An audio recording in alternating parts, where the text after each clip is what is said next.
Well, our guest is Scott Byrne. He's one of the best bullfighters in the world, and he's really comfortable where we're standing right now with all these guys behind us. Me, not so much. Scott, thanks for doing this. Yeah, no problem. I enjoy it. Now, Scott, when we talk about being a bullfighter, a lot of people who don't know too much about rodeo maybe think you're the guy with the makeup on and the microphone and doing all the crazy dancing out there, but that's not your job. No, not at all. We're not out there to be funny or tell jokes or anything like that. We have a very serious job. Basically, it's our job to put our body on the line for bull riders. When they get thrown off, we get in between the bull and them and let them get that couple, 3 seconds or whatever they need to get up and get away and be safe.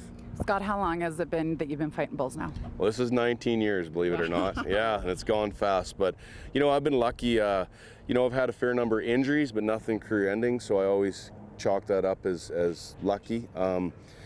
It's our job kind of as professionals to, when we get hurt, to heal up and get back to work. I mean, we don't make money unless we're working, and so, you know, it's 19 years, gone that fast, but it's sure been enjoyable. We talk about the rodeo guys, the guys that are riding the horses, all the cowboys, and, you know, not a lot of them are into their later years maybe. Yeah. It's a young guy's sport. What about fighting bulls? Are you one of the senior guys out there right now doing this? Yeah, I not senior. I'm trying to be very careful to not insult you. You know, yeah, I definitely am the veteran of the group of guys in Canada.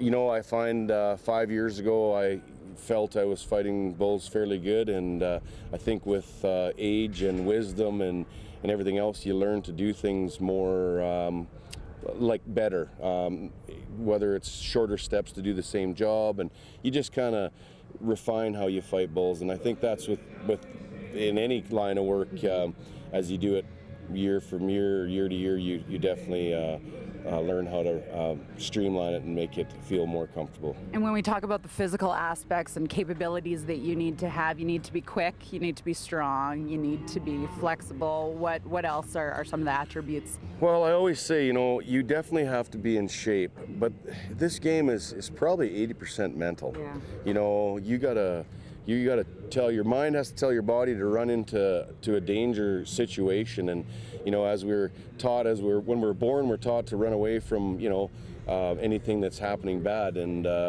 as a bullfighter, your job is to go in there and make sure and go into the wreck and kind of like you know, like a firefighter.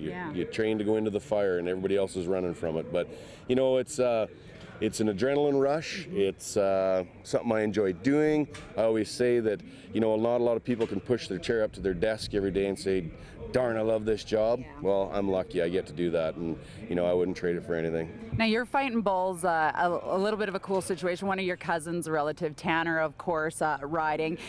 When he gets on, are you thinking anything different than if it's any other cowboy out there? Maybe you've seen him ride a bit more, you have a bit more of an inkling about where he's going to end up. Do you try and save your family before you save other cowboys? You know, I'm pretty fortunate. I have a lot of family members here at the Calgary Stampede. I have Tanner's dad, Ryan, judging. I have cousin Jesse I'm fighting bulls with every day, and then I have my little 6'7" cuz riding bulls, Tanner. So, you know what? I treat everything's the same. As a bullfighter, you can't define, you know, who's riding or whether, you know, whether you like them or you're not. You're going to do your job, and I sure want them to do good every time. And you know, you're always rooting for the home team, but I want everybody to do good, and I want everybody to walk out of that arena. And you know what? I want to be the guy that's got the broken ribs, not a bull rider. So I go into it with the same focus and same treatment for every person that's nodding their head. Scott, you're amazing. What a great athlete. The cowboys that ride the animals might get a little bit more glory, but these are the real heroes right here. I'm Erin. This is Scott Byrne. We'll be back more right after this.